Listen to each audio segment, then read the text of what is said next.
Hi there. Before we dive into today's episode, I want to ask you an important question.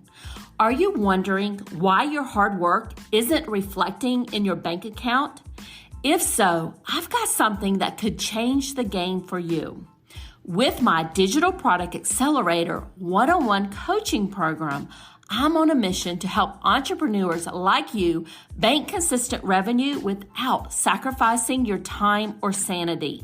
Imagine shifting from 90% client-facing work to enjoying consistent revenue from your digital products, all while reclaiming your time.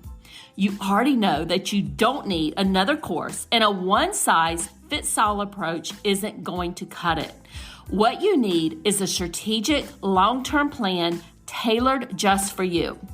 So if you're ready to build the profitable, freedom-giving business you've dreamed of, apply to work with me by going to destinycop.com/apply. I cannot wait to learn more about you and your business.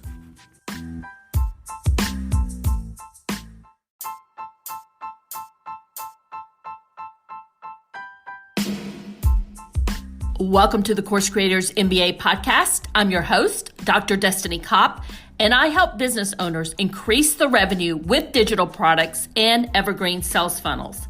In this podcast, we go deep into product and marketing strategies for digital product creators. We cover everything from digital product creation, how to market and sell your digital products, and just as important, how to find your ideal customer. Let's jump right into our show.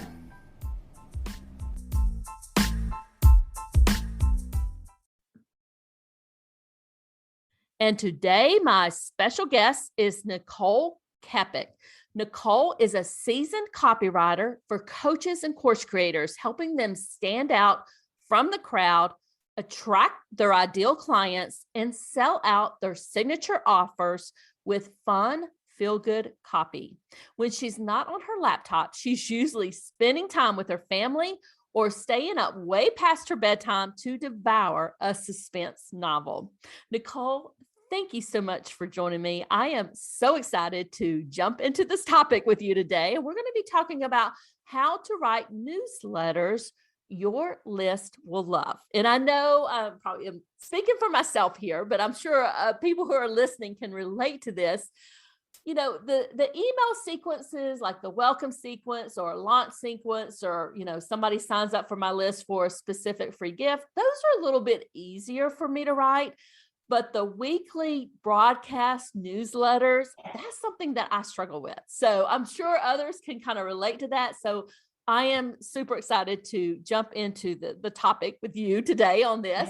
But before we get started, can you tell the audience a little bit more about you, how you help people, and how you got started in all this? Yes, absolutely. Thank you so much for having me, Destiny. Okay, quick version of my story. I've been copywriting for 20 years.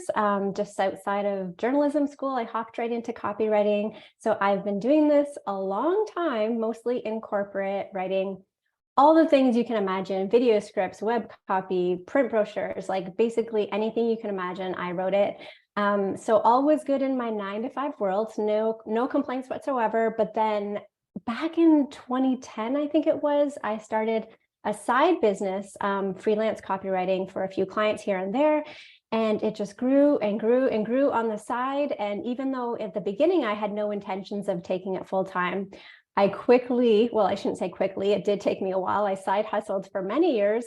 At one point, I just, something in my mindset flipped, and I thought, hey, why am I not doing this full time? Like, enough of the 9-to-5, let's go full time in my business. So I finally did that in, I think it was December 2020. So just over 2 years ago. I did the side hustling for so long. Finally went full time in my business. And at that point, I switched from writing for big brands and corporations and companies to serving women like me who own their own businesses and are just, so passionate about what they do, but they really struggle with the copy. So, long story short, I write sales page copy, website copy, and yes, email copy, because that is a big pain point for some people. And writing emails, especially the newsletter emails, I think is a struggle for a lot of people, but we know it's important to stay connected with our email subscribers. But can you go into that and expand upon that and tell us why it is so important? Yes, yes. And I think we've all heard, or most of us have heard from experts like Jenna Kutcher and Amy Porterfield, how with social media, it's like building your house on borrowed land. We don't own that platform. Whereas with email, I don't want to say we own our subscribers, but there's just certainly more control there. And we can just build this nice community of raving fans, people who know, like, and trust us. So there's something really special in that. But the key is to really, to be as consistent as possible, because it's almost like a friendship. You don't want to just drop in every 6 months or once a year and be like, hey, I need something. Or in this case, in our businesses, hey, I'm selling something. Like, you want to nurture that community so that when you do go to launch something, your course or product or service, they're already like, yes, I'm in. I know you, I trust you, I like you. Whatever it is you're selling, I want in. So, I mean, that's the dream. But yeah, it's just like such a nice community of people who just genuinely support you. So somebody out there, I'm sure, is saying, Nicole, I agree. I need to start emailing my subscribers, but I've been ghosting them for the past, I don't know, 3 months or more. What would you say to them, and what should they do? Okay, first I would say, like, don't beat yourself up too much about it. It happens to everybody. We all know how fast time goes by. But when you're starting back up again, just kind of treat it, like I said, like a friendship, where maybe it's been a while, but you just pick up right where you left off. You're visiting somebody and it's just back to how it was. So yes, you can maybe do like briefly touch on why you've been absent, but you don't have to go into this big apology or story of why you haven't been around. Like, people are more forgiving, I think, than we think they are. And half the time they might not even notice. So yeah, basically just dive right back in there. So let's talk about, kind of delving into this weekly newsletter, writing this. Where do we go about getting inspiration for it? How do we write it? What is your recommendation in terms of maybe mapping out the next 3 months of our broadcast newsletters? Yeah, and I think what you said before is earlier is so true, in that when it comes to launch emails or welcome sequence, there's more direction there. So it's almost easier because of that direction. Whereas with the weekly newsletters, it's like, it's so open that people are like, what do I write? I could write about anything, but I don't know what to write about. So, I mean, I will often suggest a variety of different types of emails. So you might do a behind the scenes email, talking behind the scenes in your business, your process. You might do like a hard sell email, selling your products or service, right to the point. You could do just for fun emails where you're talking about your life or, non-business things, because people want to get to know you too. It's really just kind of rotating those emails so that they're not all the same. And then as for inspiration, honestly, I pluck a lot of things from everyday life, just random little stories that end up in my emails. And trust me, I don't have this like really exciting life or anything. Sometimes it's just the tiniest things that I know people will be able to relate to. And I drop those into my emails, and it just kind of sets them apart from how-to emails, like 5 tips for improving your copy. Those kind of emails are great, but you can also find that information on Google or from any other copywriter. So your stories are what kind of set you apart. And I'm kind of, maybe I'm probably in the same boat. I feel like I live a very, very boring life. Like, literally, it's like taking my kids to the doctor, or, sitting at my computer, making dinner. I mean, who wants to hear about that? So what is your kind of tip on pulling out some of those gems, if you would? Yeah, I mean, like, I feel the same way too. Like, sometimes we feel like our lives are so mundane, but I'll just go back to the fact that we don't have to lead these big, exciting, epic lives. Like, we can just pull out the tiniest things. And then my tip there is to always segue your story into some kind of business tie-in. So you might pluck a story from real life, how you're feeling overwhelmed with, like, whatever it might be. You're feeling overwhelmed with getting out of the parking lot at school when there's 5 million cars trying to get out at the same time. And then you would transition that into, hey, it's kind of like in business where you feel like da, da, da, and then you tie that in. So the key there is the theme of the story is the same as the theme of the business lesson, if that makes sense. So yeah, I don't know. It's just like you start to find these stories, or your brain starts to be more attuned to them the more email writing you do. So as you were kind of talking through there, I was thinking about, well, one of the things I did today was pick up my son's graduating from middle school, going into high school. And at the school they had where you could buy these signs for your yards, moving up to, high school or whatever. So I was like, how would I take something like that and maybe incorporate it into my weekly newsletter? Yeah, I have to think about that. But I mean, the first thing that came to my mind was, okay, your son's in middle school. It's like the first thing that came to my mind as a parent is how time goes so fast. And people always tell you when you have children, it goes so fast. So you could tie that in somehow to with business. Time goes by fast. Your weeks just fly by. So maybe the message there is you have to be really intentional about how you're spending your time. So again, this is just off the top of my head. Please don't. No, I mean, you're so rating. good. You're so good. I was thinking about that. I'm like, I don't even know where I would begin on that. But now that you're kind of, walking me through, I'm like, oh yeah, I could definitely go in there and incorporate that story into one of my weekly newsletters there.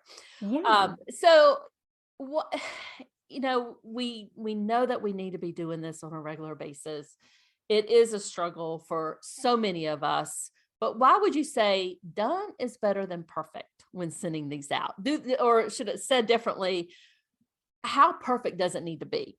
I mean, in my mind, it doesn't have to be so perfect, because I hear of people, and I know I've done this myself too, where you wait so long to get the thing out, whatever that thing is, whether it's a course or an email. You wait so long because you just want it to be perfect, but it doesn't need to be perfect. And I can say with certainty that not every email I've written has been completely stellar. Like there've probably been a couple duds in there, but if you keep emailing, then your name is still going to appear in people's inboxes. So you're going to get that visibility. So does every email need to be perfect? Obviously, you're going to try your hardest to make it as great as it can be, but it's better to still just get your work out there so that more people can see it. And also, sometimes it's funny, the emails I write that I think, maybe this one's not as good, I'll get the most engagement with. So you can never tell what will land with your audience sometimes. So yes, done is better than perfect, 100%. So let's talk about some of those kind of measurements that we should be looking at when it comes to our newsletters. What are some of the most important things that we should look at and say, yeah, this one really hit the mark, or maybe this one wasn't as good, and what could I do better next time? What do you suggest for people to do there? Well, open rates are certainly important. More people reading your emails, and click-through rates. So if you're promoting a course or program, whatever it is, you want people clicking on to the sales page. So those numbers are important. But it's funny too, in terms of replies, some people will read and love and be so into your emails, but not reply. Kind of like somebody who's scrolling on Instagram, loving your content there, but not leaving a comment. And trust me, it happens, because I've had people months down the road say, hey, I've been reading and loving your emails. I think I'm ready to book a VIP day. And I'm like, where did this person come from? So in terms of replies, engagement is always great. And you're wanting to get those replies, because those replies will sometimes lead to bigger actions, but they're not always the mark of purchase decisions later on, because some people will be kind of like silent lurkers for a while before they take action. And I think, that's an important point. I know for me, in thinking about my inbox, there are some people, when their email comes, I will read it and I will save it in my Google Drive, or not in my Google Drive, in my kind of Gmail folder, if you would. And those are the ones that I am extremely interested in, because I might buy from that person in the future. And that's kind of why I'm saving their emails. But I'm certainly, in most cases, not responding back to their email. Yeah, and I think that's also because we get busy. But yeah, that just goes to show too that the timing has to be right. So when you have your lead magnet, your welcome sequence, people are most receptive to hearing from you then, but the timing might not be right for them to buy. So, and that's totally normal. So they might hang out on your email list, like you said, for a long time before they're ready to buy, but they're still enjoying the content you're putting out there in the meantime. So let's switch gears just a little bit, Nicole, and I want to talk about selling in the newsletter emails. So, what are some different ways that somebody can kind of incorporate, maybe a flash sale or, selling their online course or their membership? What are your recommendations there? Yeah. And the first thing I'll say there is I remember somebody told me about a year ago, oh, you should never sell in emails. And I thought, whoa, whoa, whoa, like, no, you absolutely should sell in your emails, especially if you're selling from a place of serving. And you might not want to do it all the time, but absolutely use your emails to sell to your audience. So with that said, yes, I have 3 ideas for how you can structure different selling emails, just to kind of keep things fresh and rotate them. The first one would be the by the way sales email. So the structure for this is you have the body of your email. It's a story, it's a lesson, it's something, but the key is it's non-sales related. So you're not trying to sell something in the body of your email, but then in your PS, you say something like, hey, by the way, did you know I have this new course available? Or PS, by the way, are you struggling with this? Here's something that can help. So the key here is that, it's not really front and center that you're selling. It's only in the PS. But this is also really powerful because a lot of people, especially nowadays, are skimmers. They're going to skim through your email. And more times than not, they're going to go right to your PS because, like, who can resist reading a PS, right? So it's kind of like it's not in your face, but it's still prominent. So that is one way to structure a selling email. The second one I like to call the smooth segue email. And this is kind of like what we talked about earlier, where you're having a story, introducing your email. Like in the beginning of your email, you're telling a story plucked from everyday life.